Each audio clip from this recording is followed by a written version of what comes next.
This one ought to be fun. Oh, Cryptopsy. Cryptopsy are the band that normal people think how all metal sounds like. They are a pretty big technical death metal band, and they are definitely not a group you listen to if you're just barely getting into the genre. This one should be a quick one to get through since they don't have a lot of albums. So let's go ahead and start with Blasphemy Made Flesh. Holy crap, this is a psychotic debut. Defenstration just immediately opens up by choking you with its relentlessness. I also just really like the plonky sound from the bass. Then the track just beautifully transitions to the super headbanger Abagor. Open Face Surgery and Serial Messiah are also good. Then there's also Gravaged and Mutant Christ. Just, oh my god, dude, this one is fantastic. And that's not mentioning Lord Worm's demented performance. Dude just goes schizo nuts on the vocals. So yeah, first album already has me hyped up. So let's move on to None So Vile. Masterpiece. They hit gold with their debut. So with their Sabo release, they just decided to make their magnum opus. Crown of Horns is their best opener and my all-time favorite song from them. Slit Your Guts and Graves of Feathers are big headbangers. Dead and Drippin' and Benedictine Convulsions are really good. I really like the piano opening for Phobophile before it kicks you in the balls. And Lich Mistress and Orgiastic Disembowelment are pretty good ways to close the album. This record is cranked up to 11 throughout its whole runtime of just only 31 minutes. Relentless instruments, and Lord Worm sounds even more demented than he did on the debut. Masterpiece, no skips. Whisper Supremacy. It's decent. Lord Worm isn't here and Mike DeSalvo comes in to fill in those crazy shoes. And he's not bad, it's just Worm with something else. This album goes for more progressive death metal, which I don't mind. It's just the tracks on here aren't as memorable as the past two records. But if I were to highlight any songs, I guess Cold Hate Warm Blood, Loathe and White Worms are pretty cool. But yeah, it's not bad, but it could have been better. And Then You'll Beg. I think this one's a big improvement from the last one. We Bleed is damn good.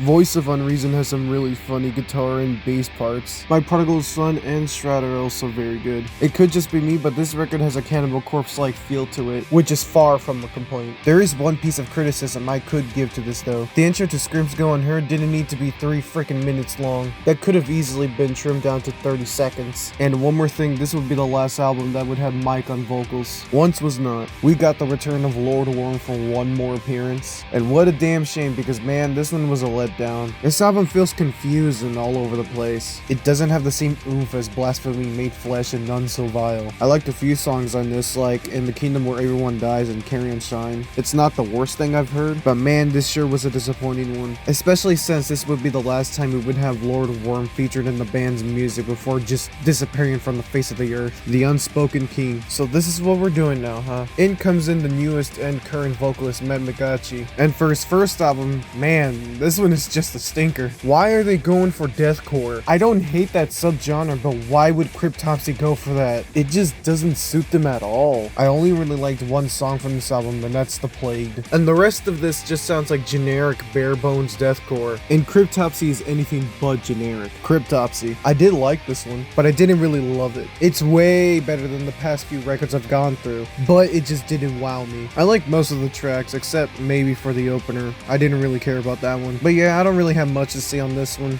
I just thought it was good. As Gamora Burns. Oh yeah. Now this one is really great. There's still some deathcore in there, but man, the performances and songwriting are just so good. And Matt, especially, man, he's definitely improved. This is probably the closest we'll get to the quality of Blasphemy and None So Vile. In Abeyance, Godless Deceiver, Flayed the Swine, The Righteous Lost, all super good. Alright, and now it's finally time to get to their newest release, and Insatiable Violence. This came out last June, so yeah, pretty late, but better late than never, I suppose. But I think this is even better than Gamora Burns. I think it's kind of cool they were trying to pull off Crown of Horns again with that opener. But oh man, Until There's Nothing Left, Dead Eyes Replete, Fool's Last Acclaim, The Art of Emptiness, Our Great Deception. Like, damn, this is a brutally fantastic listen. Definitely up there as one of their all-time best. And there, we are finally done. Cryptopsy's discography isn't perfect, but man, when they hit, they hit. If you are into more brutal sounding metal, then they are definitely a high recommendation for me. Well, it's finally time to rank these albums. The Unspoken King, Once Was Not, Whisper Supremacy, and Then You'll Beg, Cryptopsy, as Gamora Burns, and Insatiable Violence, Blasphemy Made Flesh, None So Vile. Next video will be on a band I've been wanting to do for a while, and that's Lamb of God. But that video ain't getting uploaded until next month for the release of the new album. So it's gonna take a bit. Well anyway, that's about it, so you all can click off now.